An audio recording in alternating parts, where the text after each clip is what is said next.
السلام علیکم دوستو، افطاری سے 5 منٹ پہلے یہ اللہ کے نام پڑھ لو۔ اللہ پاک سے جو بھی مانگو گے دعا قبول ہوگی انشاءاللہ۔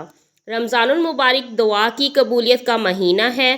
اس مہینے میں ہمیں دعا کا خاص اہتمام کرنا چاہیے، جیسا کہ دعا مانگنے کے متعلق قرآن میں کئی جگہ مانگنے کا حکم دیا گیا ہے۔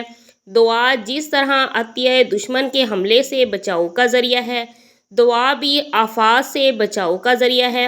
جب بندہ اس سے مانگنے کے لیے ہاتھ پھیلاتا ہے تو اللہ تعالیٰ خالی ہاتھ واپس نہیں لوٹاتا۔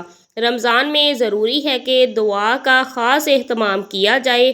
رمضان کا پورا مہینہ ہی دعا کے لیے خاص ہے، لیکن دعا کو خاص شرف حاصل ہے، اور افطار کو دعا کی قبولیت کے لیے خاص اس لیے کہا گیا ہے کہ کیونکہ اس وقت اللہ تعالیٰ کے لیے اس کا بندہ پورا دن بھوکا پیاسا رہنے کے بعد اللہ سے جو بھی دعا مانگتا ہے، اللہ پاک اسے قبول فرماتے ہیں۔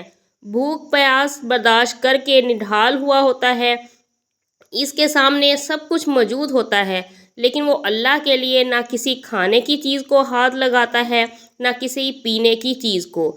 ایسی حالت میں اللہ کی ذات اپنے بندوں سے بے حد خوش ہوتی ہے کہ میرا بندہ میری رضا کا طلبگار ہے، اس لیے افطار کے وقت کو قبولیت کے لیے خاص شرف حاصل ہے۔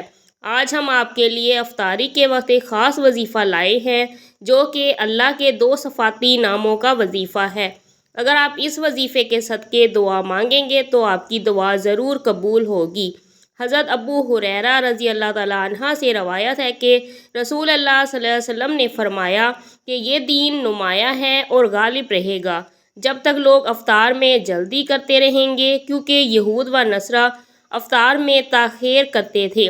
ہمیں چاہیے کہ ہم محض اللہ کی خوشوندی حاصل کرنے کے لیے ہم افطار کریں اور جلدی جلدی افطار کریں، تاکہ ہم اللہ پاک کی خوشوندی حاصل کر سکیں۔ جیسا کہ میں نے بتایا کہ آج کا وظیفہ اللہ کے 2 صفاتی ناموں کا وظیفہ ہے، یا وہاب یا ذوالجلال والاکرام۔ ان دونوں ناموں کا وظیفہ بہت ہی مجرب اور خاص ہے۔ ان ناموں کے وظیفے کے بعد جو بھی مانگیں گے انشاءاللہ عطا ہوگا۔ افطار کا وقت ویسے بھی قبولیت کا وقت ہوتا ہے، اور جب آپ اس وظیفے کو بھی کر لیں گے تو آپ کی دعا لازمی قبول ہوگی انشاءاللہ۔